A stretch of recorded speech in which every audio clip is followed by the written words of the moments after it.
11월 29일 주일 예배 우리가 오늘 함께 예배 드릴 터인데, 오늘은 우리가 사정상 가정에서 다 함께 하나님 앞에 주일 예배 드리겠습니다.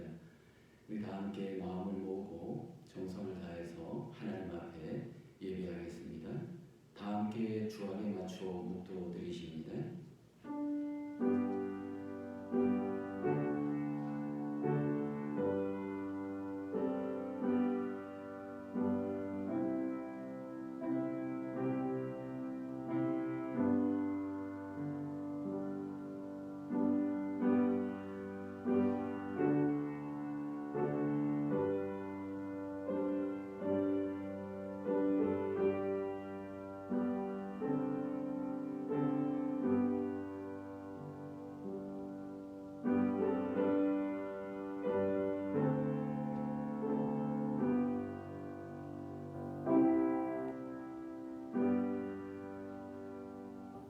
내 육체와 마음은 쇠약하나 하나님은 내 마음의 반석이시오 영원한 군길이시라.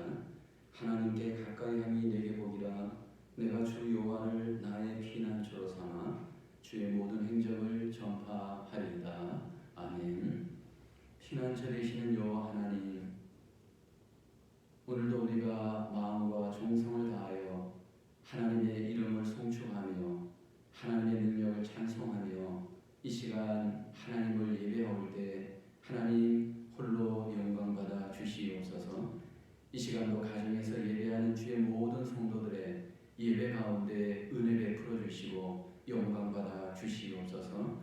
예수님의 이름으로 기도하옵나이다. 아멘. 우리 다 함께 찬송가 5장 찬양 드리십니다.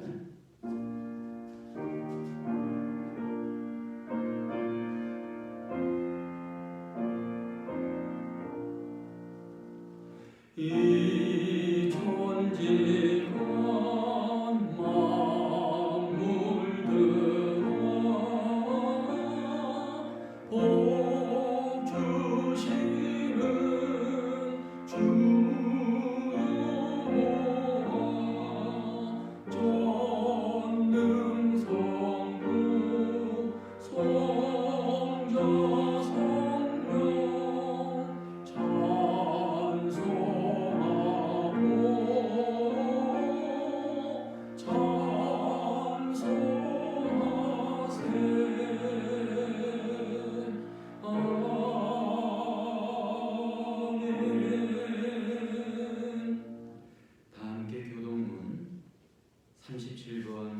시편 91편입니다. 오늘은 화면이 제공되지 않습니다. 찬송가 뒤에 다 함께 성시교도 찾으셔서 함께 봉독하십니다. 37번 시편 91편입니다. 함께 봉독하십니다.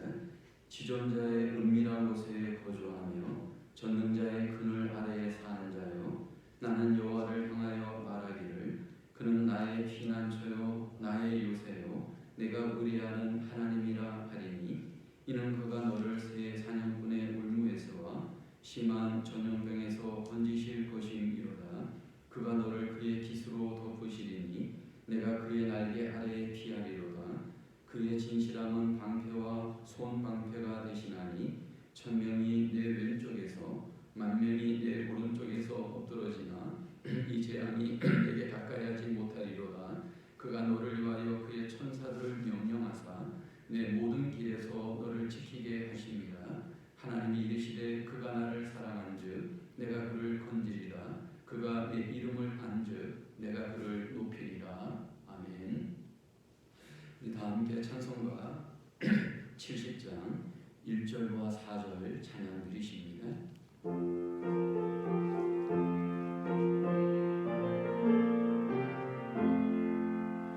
피난처 있으니 환난을 당한 자 이리 오라.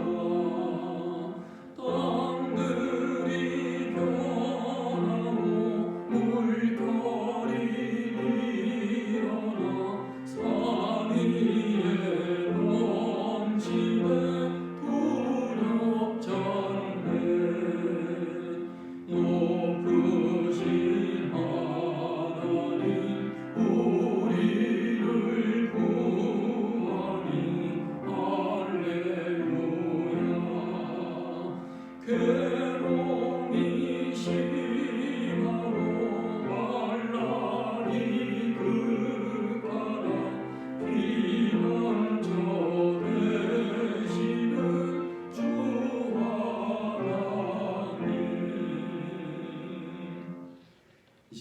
손종원 집사님 기도합니다.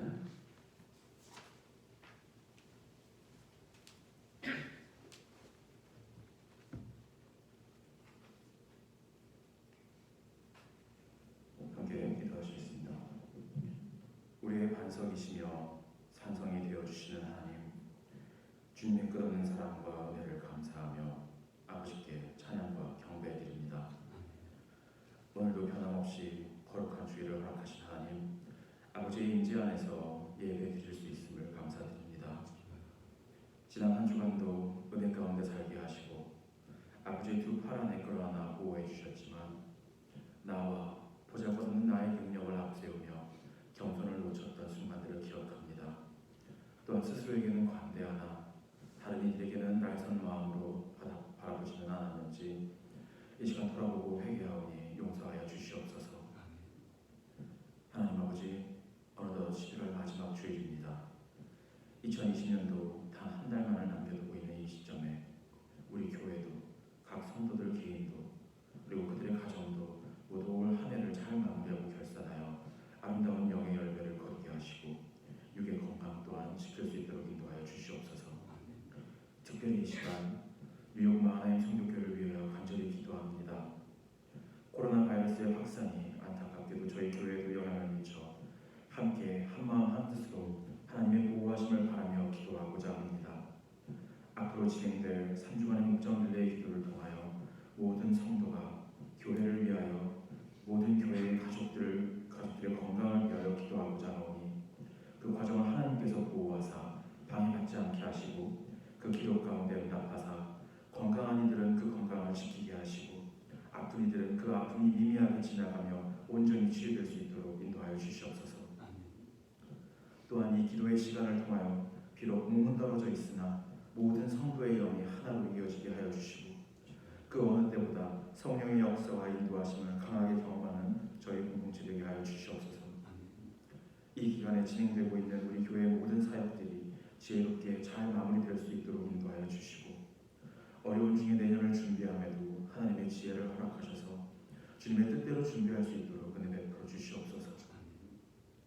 사랑의 하나님, 오늘도 마음과 뜻을 다하여 예배하는 성도들을 기억하시고 그들의 기도에 담긴 짐들을 내려놓을 수 있도록 도우사 그 마음의 참 평안과 안식을 허락하여 주시옵소서.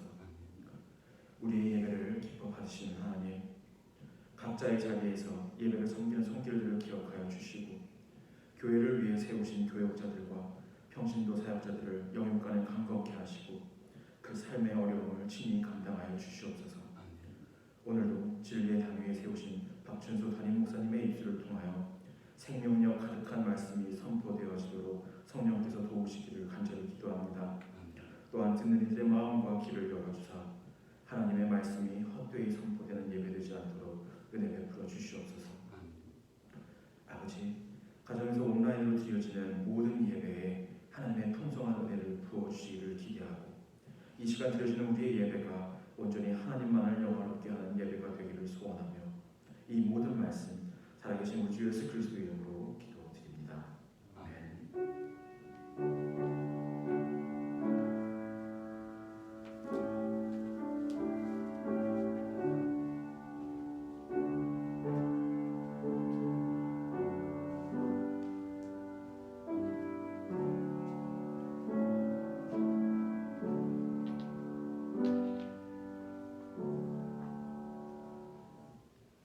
이 시간 함께 하나님 말씀 마태복음 13장 1절로 9절까지의 말씀입니다. 마태복음 13장 1절로 9절까지의 말씀 제가 봉독해 드립니다. 그날 예수께서 집에서 나가사 바닷가에 앉으시매 큰 무리가 그에게로 모여 들거늘 예수께서 배에 올라가 앉으시고 온 무리는 해변에 서 있더니 예수께서 비유로 여러 가지를 그들에게 말씀하여 이르시되 씨를 뿌리는 자가 뿌리러 나가서 뿌릴새 더러는 길가에 떨어지매 새들이 와서 먹어버렸고 더러는 흙이 얕은 돌밭에 떨어지매 깊지 아니함으로 곧 싹이 나오나 해가 돋은 후에 다소 뿌리가 없으므로 말랐고 더러는 가시떨기 위에 떨어지매 가시가 자라서 기운을 막았고 더러는 좋은 땅에 떨어지매 어떤 것은 100배 어떤 것은 60배 어떤 것은 30배의 결실을 하였느니라. 귀 있는 자는 들으라 하시니라. 아멘. 오늘 예배하시는 성도 여러분, 비록 코로나 바이러스로 인해서 우리가 다 함께 교회당에 모이지 못했지만 예배하시는 그 처소, 그 가정에 하나님의 크신 은혜가 함께 하시는 귀한 예배가 되기를 주님의 이름으로 축복합니다. 오늘 주일 설교 본문은 우리가 잘 아는 비유의 말씀입니다. 오늘 본문은 씨 뿌리는 비유로 우리에게 소개되지만 더 정확하게는 밭의 비유다 말씀드릴 수 있습니다. 예수님께서 씨를 뿌리되 4가지 종류의 밭이 있음을 우리에게 말씀합니다. 오늘 본문의 비유를 통해서 주님은 이 땅에 임한 하나님의 나라 천국을 소개합니다. 마태복음 13장에는 하나님의 나라 천국에 대한 7가지 비유의 말씀이 소개됩니다. 이제 앞으로 주일마다 함께 이 비유의 말씀을 우리가 차례대로 나눌 것입니다. 왜 예수님은 이렇게 반복적으로 하나님 나라에 대한 비유의 말씀을 우리에게 소개하는 것일까? 2가지 정도의 목적이 있습니다. 첫째 목적은 이 비유는 예수님의 자기 계시입니다. 당시의 다양한 청중들에게 예수님은 이 땅에 하나님 나라의 아들로 오셨고 하나님 나라를 우리에게 소개할 때에 이 진리를 비유를 통해 소개함으로 더 잘 기억되게 하시기 위함입니다. 마태복음 13장 35절에 보면 왜 예수님이 비유로 말씀하시는지 이유를 소개합니다. 이는 선지자를 통하여 말씀하신 바 내가 입을 열어 비유로 말하고 창세로부터 감추인 것을 드러내려 함을 이루려 하심이니라. 창세로부터 감추인 그 비밀을 비유를 통해서 주님께서 우리에게 알리시고 우리가 기억되게 하시기 위함이다 목적을 말씀을 합니다. 2번째는 그 이유가 적대적인 정황에서 예수님의 논쟁의 무기였습니다. 예수님께서 말씀을 증거할 때 많은 이들이 오해하고 대적하였습니다. 대적하는 이들에게 진리를 은폐하면서 그러나 또 깨닫는 자들에게는 주님의 뜻을 더 잘 분명하게 전하기 위한 수단으로 비유의 말씀을 전하십니다. 그래서 이 비유의 말씀은 긍정적으로는 우리에게 더 잘 이해하게 하는 하나님 나라의 뜻이 소개되고 그러나 받아들이지 못하는 자들에게는 비밀로 남아있을 수 있습니다. 마태복음 13장은 하나님 나라에 대한 비유입니다. 예수님이 이 땅에 왜 오셨느냐? 하나님 나라를 이루기 위해 오셨습니다. 그 하나님 나라는 과연 어떤 것일까? 우리는 생각해 볼 수 있습니다. 예수님과 함께 시작된 이 땅에 임한 하나님 나라, 천국은 과연 어떤 것일까?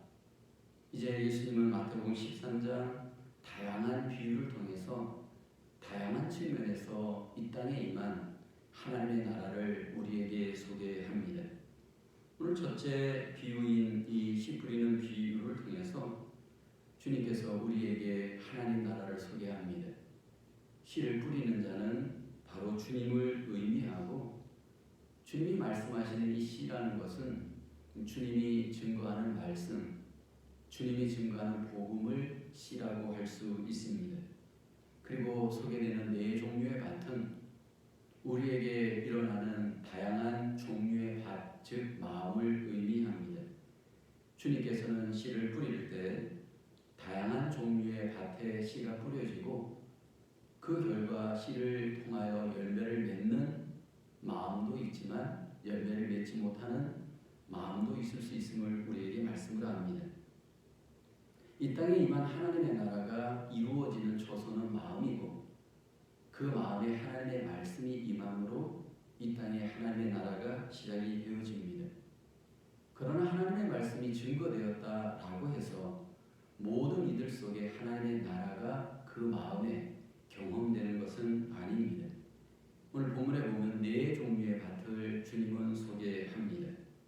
열매를 맺는 마음 밭도 있고 열매를 맺지 못하는 마음 밭도 있습니다. 네 종류의 밭을 통해서 우리 자신의 마음, 과연 어떤 종류의 마음인지 우리는 점검해 볼 수 있습니다. 첫째는 길가의 마음입니다.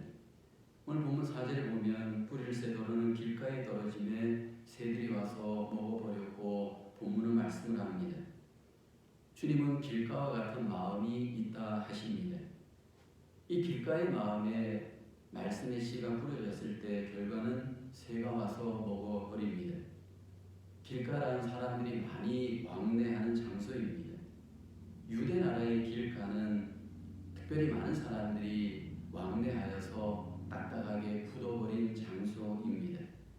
근데 그런 길가에 씨를 뿌릴 때 씨가 열매를 맺지 못하고 새가 와서 먹어버립니다. 이 길가의 마음을 가진 사람은 어떤 사람일까요? 그 마음에 하나님의 말씀을 받아들이지 못하는 사람입니다. 이 사람은 마치 길가의 땅과 같이 마음이 굳어버린 사람입니다. 근본적인 문제는 이런 사람은 하나님의 말씀을 마음에 믿지 못합니다. 길가와 같은 사람들이 그 마음에 하나님을 믿지 못하는 가장 큰 이유는 내 생각에 사로잡혀 있습니다. 나의 이성과 나의 배움과 나의 지성으로 그 마음의 생각이 굳어져 있는 분들입니다. 그래서 이분들은 하나님의 말씀을 받을 때 믿음으로 받지 못하고 이성과 지식으로 받아들이려고 합니다. 그럴 때 그 말씀은 이해가 되지 않습니다. 하나님은 우리의 이성으로 이해하기에는 너무나도 수준이 높으십니다. 크고 광대하신 하나님을 내 이성과 지식으로 받아들일 때 결국 그 속에 믿음을 가질 수 없습니다. 하나님은 우리에게 우리의 생각을 내려놓을 때 하나님의 말씀이 들어올 수 있음을 말씀을 합니다. 왜냐하면 하나님의 생각이 너무나도 높고 위대하기 때문입니다. 이사야서 55장 8절 9절에 보면 이는 내 생각이 너희 생각과 다르며 내 길은 너희의 길과 다름이니라 여호와의 말씀이니라. 이는 하늘이 땅보다 높음같이 내 길은 너희의 길보다 높으며 내 생각은 너희 생각보다 높음이니라 말씀을 하죠. 우리가 어릴 적 부모님의 말씀들을 받아들이기에 참 어려웠던 경험이 있을 겁니다. 어린아이의 머리와 생각의 수준으로 어른들의 말이 아무리 이해하려고 해도 이해할 수 없습니다. 그렇지만 우리가 성숙해서 결혼을 하고 아이를 키우고 사회생활을 하다 보면 이 어릴 적 이해가 되지 않았던 그 부모님의 말씀들이 서서히 이해가 되어지고 수긍이 되어집니다. 왜냐하면 우리 속에 생각이 자랐고 여러 가지를 이해력이 컸기 때문입니다. 하나님의 말씀이 우리 가운데 그렇게 역사합니다. 이 길가와 같은 사람들 마음은 가장 문제가 하나 있습니다. 여기 보면 새가 와서 씨를 먹어버리는 것입니다. 이 말씀을 해석하는 19절에서 주님은 이렇게 해석합니다. 아무나 천국 말씀을 듣고 깨닫지 못할 때에는 악한 자가 와서 그 마음에 뿌려진 것을 빼앗나니 이는 곧 길가에 뿌려진 자요 라고 합니다. 이 새를 악한 자라고 주님이 해석합니다. 이 악한 자가 와서 길가와 같은 사람들의 그 마음에 열매를 맺지 못하는 그 씨를 먹어버립니다. 이 악한 자가 누구일까? 누가복음 8장 12절 동행교에서는 이렇게 해석을 합니다. 길가에 있다는 것은 말씀을 들은 자니 이에 마귀가 와서 그들이 믿어 구원을 얻지 못하게 하려고 말씀을 그 마음에서 빼앗는 것이오 라고 합니다. 이 악한 자는 바로 마귀를 의미합니다. 깨닫지 못하고 믿지 못하는 뿌려진 그 말씀을 결국은 사탄이 와서 그 말씀을 빼앗아간다. 그렇게 성경은 말씀을 합니다. 우리에게 잘 알려진 철로역정의 저자 존 버년이 있습니다. 이 존 버년이 이 말씀을 받으면서 충격을 받습니다. 존 버년은 교회에 출석을 하였지만 무신론자였습니다. 그는 교회에 오랫동안 다녔지만 많은 설교를 들었지만 하나님의 말씀을 많이 알았지만 그는 무신론자였습니다. 그러면서 그는 고민했습니다. 내가 이렇게 하나님을 믿지 않는 가운데 이 자리에 그냥 앉아 있어야 될까? 그는 마음속에 회의와 의심이 있었습니다. 그런데 이 말씀을 읽다가 마태복음 13장 오늘 이 본문의 이 말씀을 읽다가 마음밭에 떨어지는 하나님의 말씀의 씨앗을 사탄이 빼앗아갈 수 있다라는 것을 그는 깨닫게 되어집니다. 그동안 내가 말씀을 받지 못하는 것은 내가 사단에게 지배를 당하였던 것이구나 라는 것을 그는 깨달았습니다. 그리고 난 뒤에 그는 하나님의 말씀에 마음을 들이기 시작하고 집중하기 시작을 합니다. 결국은 그리스도인이 되고 천로 역정을 남기게 되어집니다. 말씀을 살아가는 우리들에게 사단은 우리들의 마음을 공격하여 하나님의 말씀을 받아들이지 못하게 합니다. 그래서 저와 여러분들 속에 자꾸 말씀에서 멀어지게끔 만듭니다. 특별히 우리가 함께 이 말씀의 신앙생활할 때 하나님의 말씀을 받으려고 해야지 먼저 내가 안위를 받고 평강만을 구하려고 해서는 안 됩니다. 오늘 우리가 교회 생활할 때 많은 분들이 교회 속에서 하나님의 말씀을 받고 그 말씀을 마음에 채우려고 해야 하는데 영화를 보듯이 예배를 관람하고 내 안위와 내 평강만을 구하려고 합니다. 예배가 끝나면 영화관에서 나오는 군중들처럼 그냥 교회를 떠나가고 그 마음에는 아무런 말씀을 못 받고 예배를 마치는 경우가 얼마나 많습니까? 하나님의 말씀이 나에게 교훈과 책망과 바르게 함과 의로 교육하는 그 유익이 하나님은 우리에게 경험되기를 원합니다. 어떻게 이 길가와 같은 마음이 세워질 수 있을까요? 이 길가와 같은 마음은 나의 굳은 마음, 불신과 교만으로 되어져 있는 이 마음을 하나님 앞에 개간해야 합니다. 오래 묵은 밭이 굳어지면 거기에 씨를 뿌릴 수 없는 것처럼 개간을 해야 거기에 씨를 뿌릴 수 있는 것처럼 우리의 마음도 개간이 필요합니다.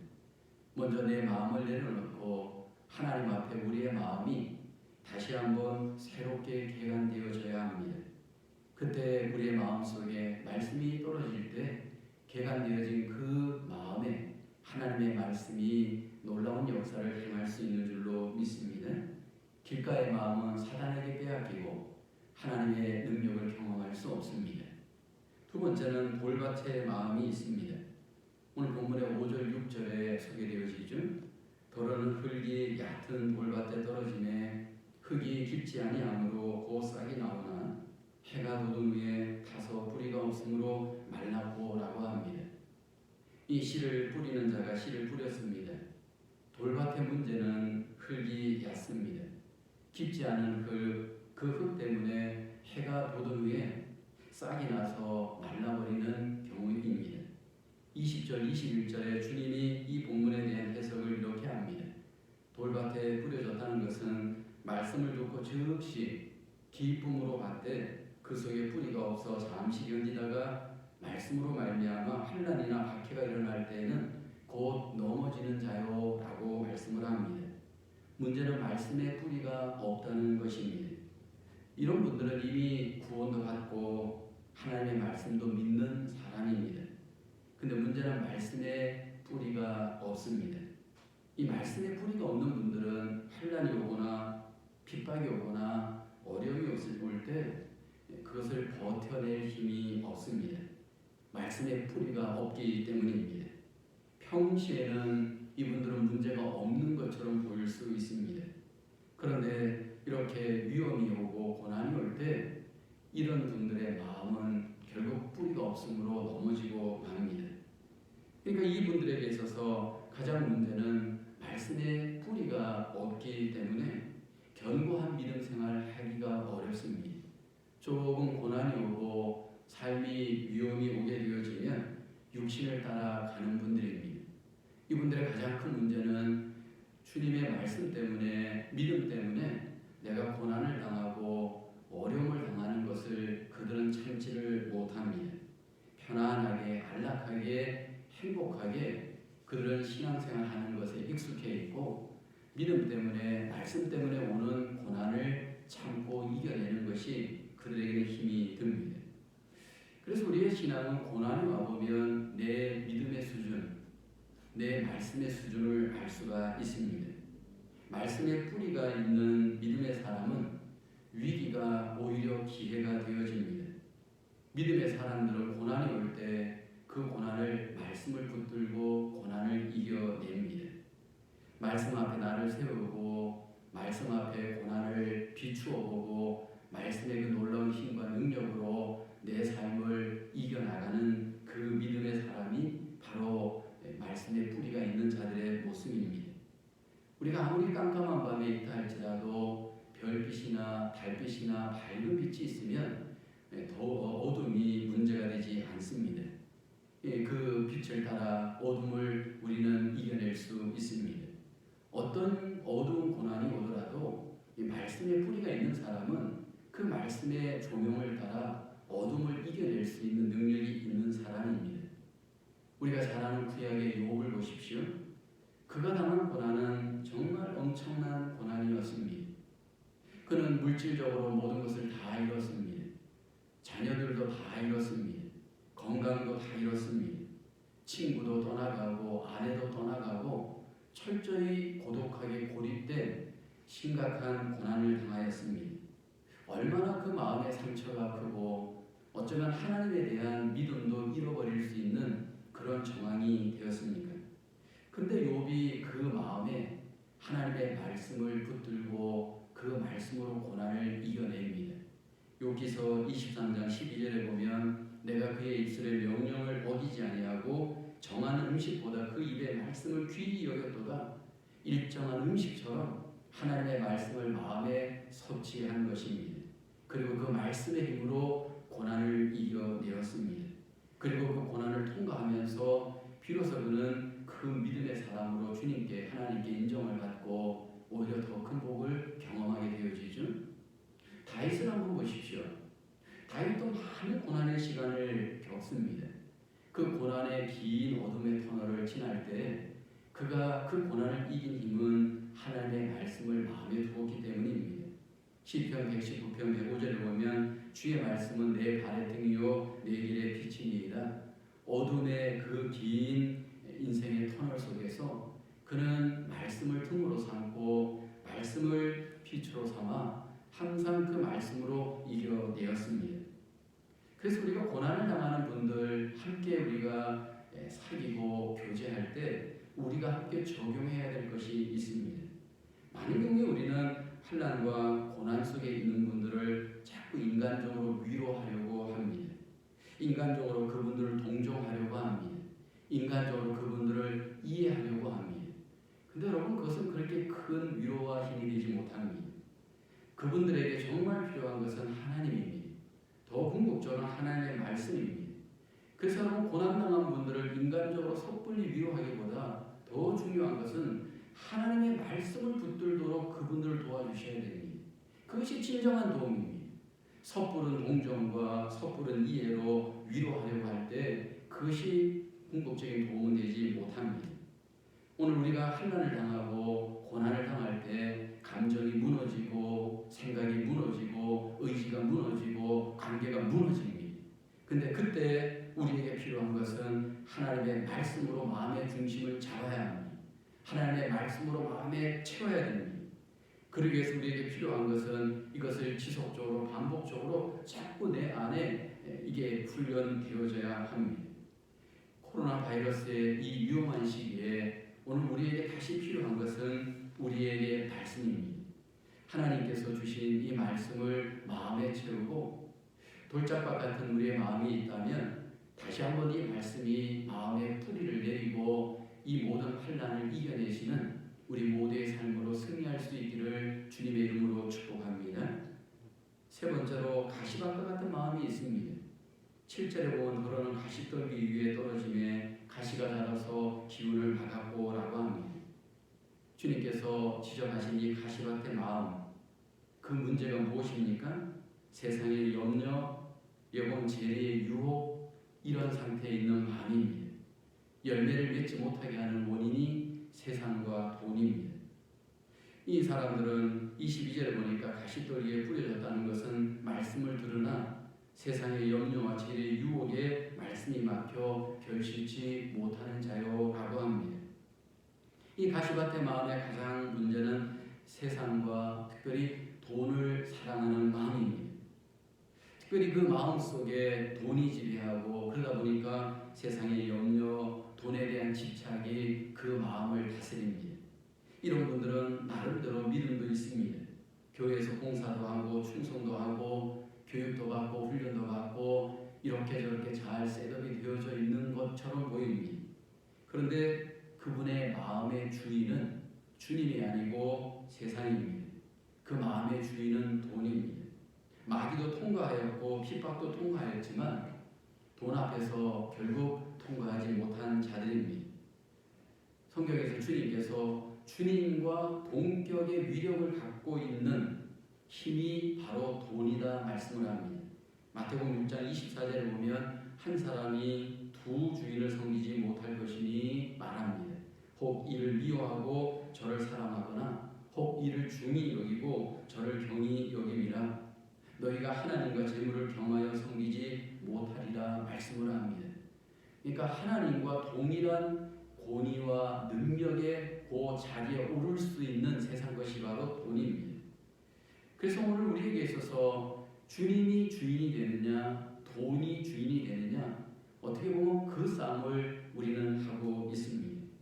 그런데 주님과 돈은 절대로 공존할 수 없다 주님은 말씀을 합니다. 이것은 오늘 우리에게 똑같이 경험하는 유혹입니다. 왜냐하면 자본주의는 돈이 주인이 되는 것입니다. 돈이 곧 능력인 곳이 바로 자본주의입니다. 그래서 우리가 이 자본주의 사회 속에서 예수님을 믿는다라는 것은 돈의 그 유혹과 그 위력을 어떻게 포기하고 내려놓느냐 이것에 우리가 실패하면 우리는 신앙생활에 승리할 수 없습니다. 돈이 지배하는 이 세상 속에서 주님이 나의 주인이 되어지는 삶이 과연 가능할까? 주님은 그것이 가능하다 말씀을 합니다. 돈을 이길 수 있는 유일한 이 세상의 권세, 돈의 자유를 넘어설 수 있는 위대한 능력은 복음이고 믿음입니다. 진정으로 우리가 복음 안에 있고 믿음 안에 있다면 우리는 돈이 조금 모자라더라도 주님 때문에 자족할 수 있습니다. 돈을 이기는 삶은 믿음이고 그 믿음의 삶은 바로 자족인 줄로 믿습니다. 오늘도 우리가 하나님 앞에 예배할 때 우리 마음속에 이 모든 유혹이 주님으로 말미암아 평정되어져 주님이 주시는 자족의 평안이 우리의 마음을 다스릴 수 있기를 소원합니다. 제가 한국에서 목회를 할 때 아파트 사업을 크게 하시는 집사님이 한 분 계셨습니다. 대규모 아파트 단지를 만들고 그것을 팔아서 돈을 버시는 분이었습니다.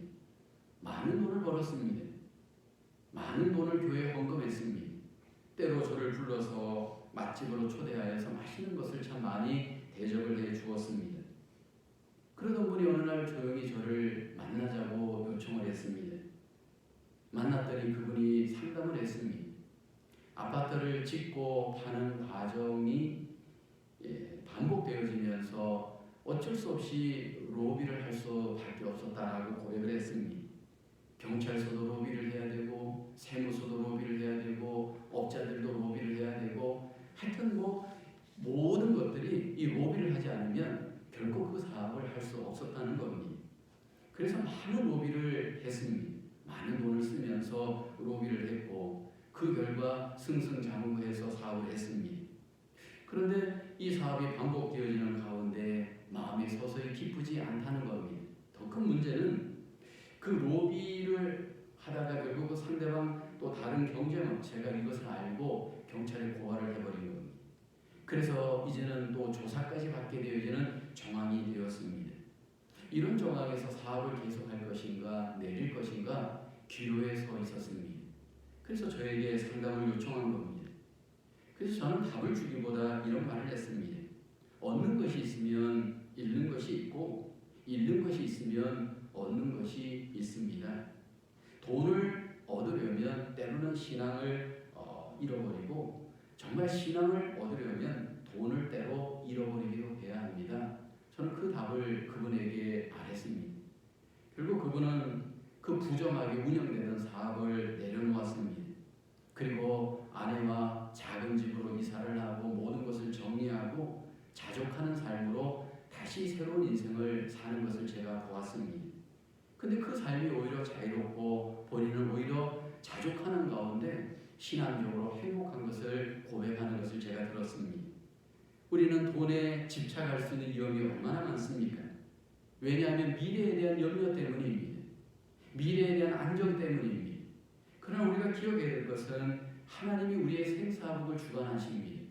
그렇다면 우리의 돈에 대한 집착과 염려는 하나님께 내려놓고 믿음으로 자족하는 삶 살아야 할 줄로 믿습니다.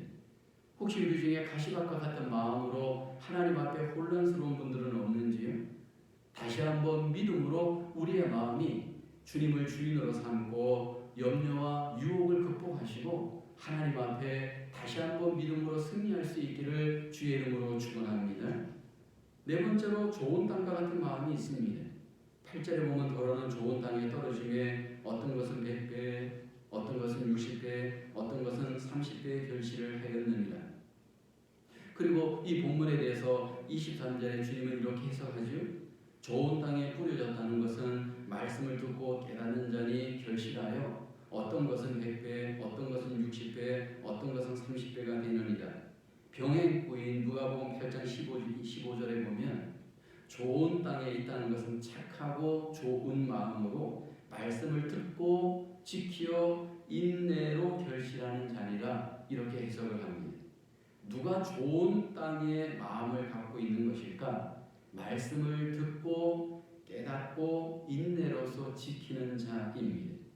그러니까 말씀을 그대로 믿고 그대로 내 안에 믿음으로 적용하여 실천하여 열매를 맺는 자가 바로 옥토와 같이 좋은 땅의 마음의 사람인 것을 주님은 말씀을 합니다. 제가 한번 여러분에게 소개한 예가 있습니다. 어떤 목사님이 새로운 교회에 부임을 했습니다. 첫 설교를 통해 많은 성도님들이 은혜를 받았습니다. 많은 성도님들이 그 은혜를 받고 생각했습니다. 우리가 정말 목사님을 우리 교회에 잘 모셔왔다 생각했습니다. 그리고 다음 주일이 되었습니다. 근데 목사님이 지난주와 똑같은 설교를 하는 것이었습니다. 교인들의 속으로 이상하게 생각했습니다. 목사님이 지난 주일에 한 설교를 잊어버렸나?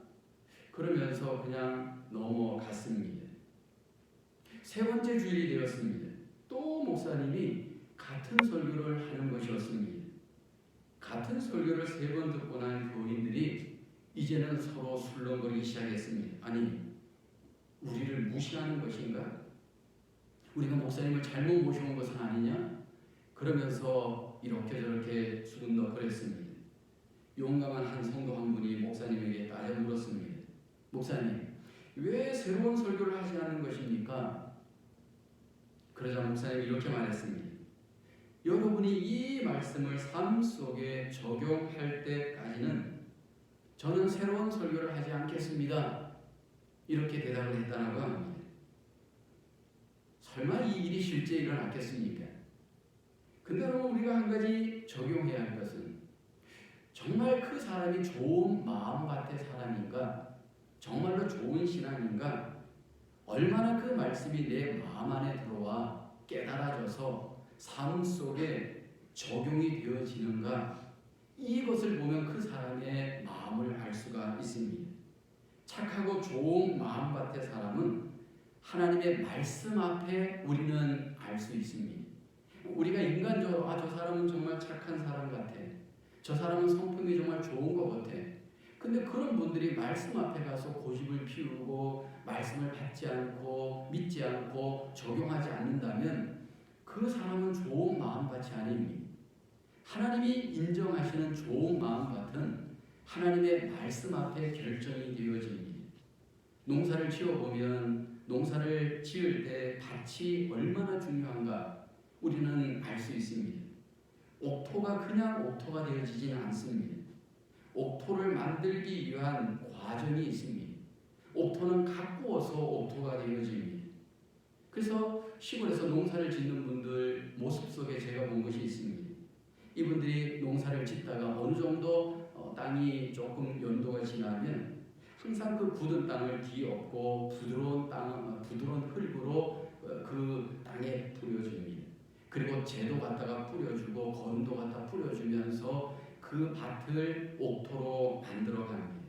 그렇게 해서 결국 밭이 옥토가 되어질 때 거기에 씨를 뿌리면 거기에 열매가 잘 맺을 수 있습니다.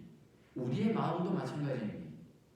옥토와 같이 좋은 마음밭, 말씀이 잘 뿌리 내리고 열매를 맺는 마음밭이 되기 위해서는 우리가 이 마음을 잘 가꿔야 합니다. 마음을 잘 가꾸는데 가장 중요한 요소는 은혜입니다. 우리가 하나님의 은혜를 받게 되어지면 우리의 마음이 부드러운 마음이 되어지고 하나님의 기뻐하시는 마음이 되어집니다. 일단 은혜가 임하면서 죄성이 사라지기 시작합니다. 우리 속에 굳었던 마음, 우리 속에 교만하였던 마음의 죄성이 은혜로 인해서 다스려지고 우리 안에 부드러운 마음이 되어지면서 하나님의 말씀이 들어올 수 있도록 준비가 되어집니다. 그리고 성령님께서 역사하셔서 열매를 맺을 수 있도록 일하게 되어집니다. 보통 우리가 그런 말을 많이 합니다. 고기를 먹어본 사람이 고기를 더 먹는다라고 합니다. 왜냐하면 그 고기를 먹어본 맛을 경험했던 사람들은 결국은 그 경험으로 인해서 그 고기를 더 경험할 수 있는 준비가 되어져 있는 분들입니다. 하나님의 말씀도 똑같습니다. 옥토의 마음을 가진 분들을 보면 그 말씀의 맛을 압니다. 그 말씀의 능력을 경험합니다. 그로 인해서 결국 인내하게 되고 지키게 되면서 놀라운 열매를 맺게 되어지죠. 좋은 옥토와 같은 사람들은 결국은 때가 되어지면 주님의 마음의 열매를 맺습니다. 어떤 분이 신앙생활을 할 때 이분이 신앙생활을 잘 했느냐 못했느냐 무엇으로 알 수 있느냐면 그분의 마음을 보면 알 수 있습니다. 신앙생활을 더 했고 오래 했고 많이 했을 때 그 마음이 주님의 마음으로 잘 개간되어져 그 속에 성령의 열매가 풍성히 맺어진다면 그분은 정말 주님 안에서 신앙생활에 승리한 분입니다. 주님이 우리에게 원하는 것은 마음이고 주님의 그 놀라우신 인격의 열매입니다. 우리가 교회 속에서 이런저런 사역도 하고 많은 봉사도 하지만 그것은 주님이 주신 은사로 하는 것이고 주님이 주신 능력을 하는 것이고 주님이 우리에게 기대하는 것은 주님의 마음, 주님의 그 놀라운 인격의 풍성한 열매를 맺기를 소원하신 줄로 믿습니다. 코로나 바이러스를 맞이하면서 모든 것들이 셧다운 되어지면서 우리가 이 시간 하나님 앞에 더 관계로 집중하고 마음으로 말씀으로 집중할 수 있는 어떻게 보면 또 좋은 기회다 저는 생각이 되어집니다. 개인적으로 코로나 바이러스를 겪으면서 처음에 저는 굉장히 조급함이 있었고 참을성이 부족함을 제가 느꼈습니다. 왜냐하면 지금까지 하나님 앞에 행하였던 사역들이 중지되어지고 여러 가지 외적인 활동이 스탑되어지면서 마음에 이런저런 조급함이 일어났습니다. 그러나 이것이 반복되어지고 시간이 흐르면서 제가 깨달은 것이 있습니다. 아직까지 내가 인내가 부족하고 아직까지 하나님 앞에 여러 가지로 믿고 찾는 것이 부족하구나 라는 것을 경험을 하였습니다. 그래서 더 잠잠히 주님 앞에 나가고 더 잠잠히 주님을 알고 믿고 교제하며 그 주님의 마음을 품기를 더욱더 기도하며 순종하는 그러한 기회가 되었습니다. 오늘 함께 예배하는 우리 성도 여러분들에게도 저는 동일한 그러한 하나님의 기회가 미치는 줄로 믿습니다. 이 기회를 통해서 더 주님의 마음을 품고 주님이 기대하시는 성령의 열매를 맺을 수 있는 마음으로 우리의 마음이 하나님 앞에 세워지고 되어지는 귀한 기회가 되어질 수 있기를 주님의 이름으로 축원합니다. 하나님의 나라는 마음에서 시작이 되어집니다. 말씀으로 마음을 하나님이 통치하면서 하나님의 위대한 역사가 일어나게 되어집니다. 하나님이 기뻐하시고 우리에게 소원하시는 마음은 바로 옥토와 같은 부드러운 마음, 착한 마음을 주님은 우리에게 소원하십니다. 저와 여러분들의 마음이 옥토와 같이 주님 앞에 잘 개간되어지고 준비되어져 하나님이 기뻐하시는 놀라우신 하나님 나라의 열매가 우리 마음속에 풍성히 경험되어 주셔서 30배, 60배, 100배의 기쁨을 우리 모두가 경험할 수 있기를 주님의 이름으로 축복합니다. 기도하겠습니다. 하나님, 은혜와 사랑을 감사합니다. 이 땅에 예수 그리스도로 말미암아 하나님의 나라를 우리가 이미 경험하고 날마다 새롭게 풍성히 누릴 수 있도록 은혜 주심을 감사합니다. 주님이 기뻐하시는 옥토와 같은 마음으로 우리의 마음이 잘 준비되어져 하나님이 기뻐하시는 놀라운 열매들이 우리 안에 풍성히 경험되어지고 하나님 앞에 영광되게 하여 주시옵소서. 코로나 바이러스의 이 위기의 기회가 우리에게 더욱더 하나님 나라를 다시 한번 누리고 하나님 경험하는 풍성한 기회가 될 수 있도록 말씀으로 통치하여 주시고 성령으로 통치하여 주시옵소서. 예수님의 이름으로 기도하옵나이다. 아멘. 이 시간 함께 찬양하며 하나님 앞에 봉헌의 시간 갖겠습니다. 다 함께 찬송가 441장입니다.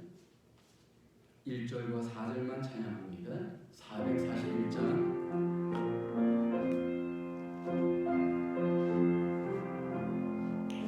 은혜 구원 내게 은혜의 주님, 은사원한 내게 은사의 주님, 신우 구원 내게 신우의 주님, 나의 마음속에 지금 오셨네.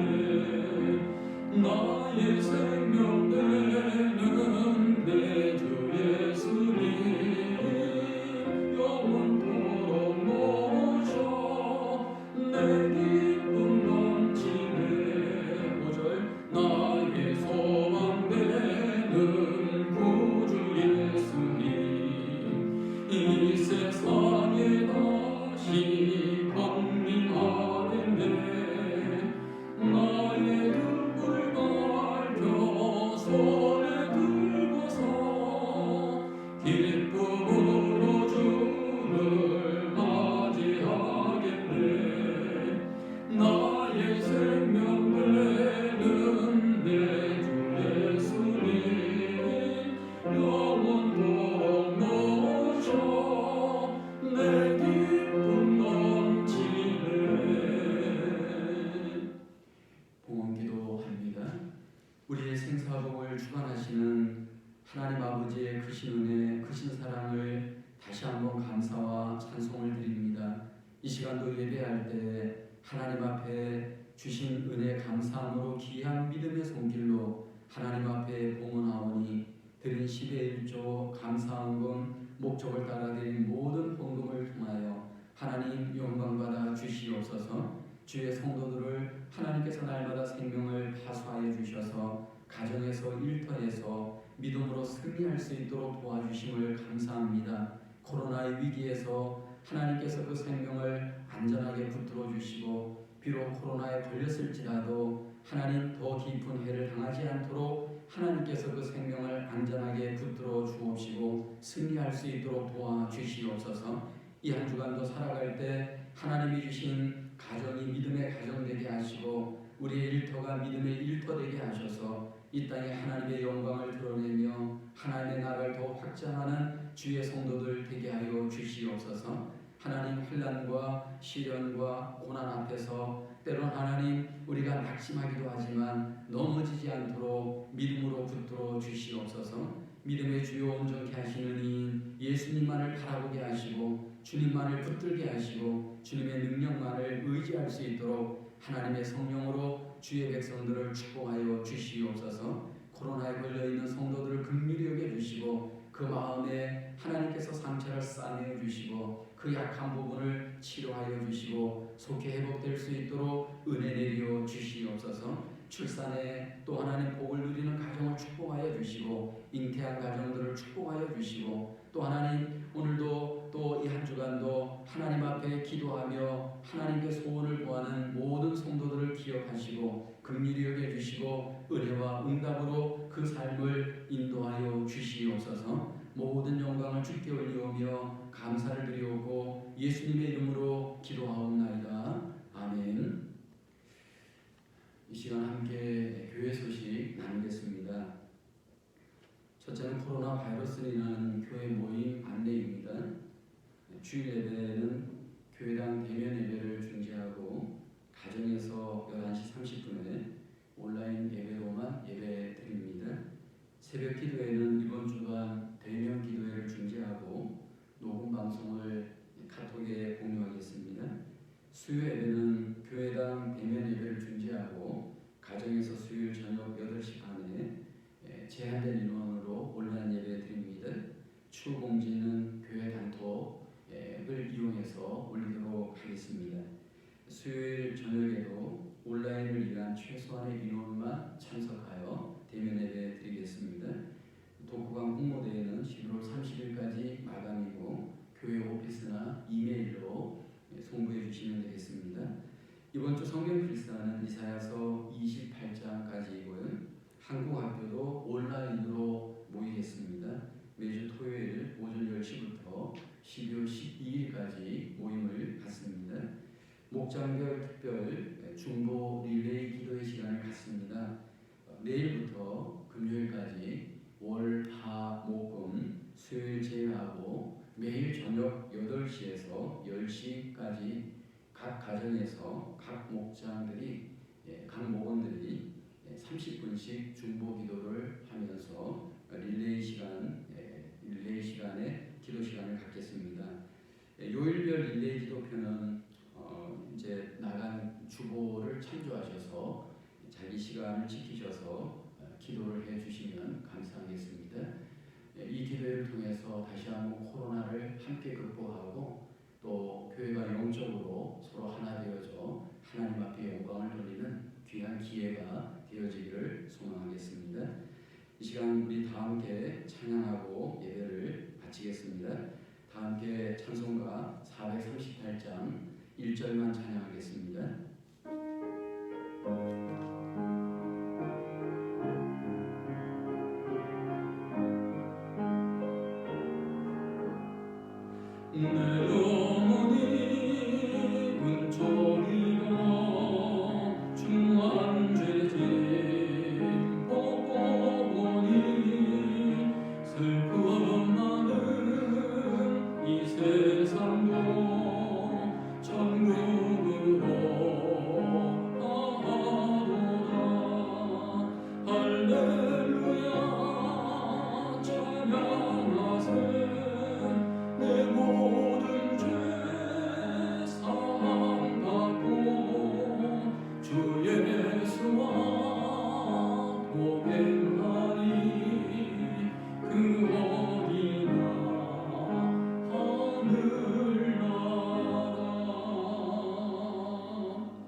이제는 길이요 진리요 생명 되신 우리 주 예수 그리스도의 무한하신 은혜와 하나님 아버지의 극크신 사랑하심과 우리와 함께 하시는 성령 하나님의 감화, 감동, 교통 역사이고 승리케 하심이 옥토와 같은 마음으로 하나님이 기뻐하시는 30배, 60배, 100배의 풍성한 열매를 날마다 맺고 하나님의 귀한 영광이 되어지기를 소원하며 결단하는 모든 주의 성도들의 심령과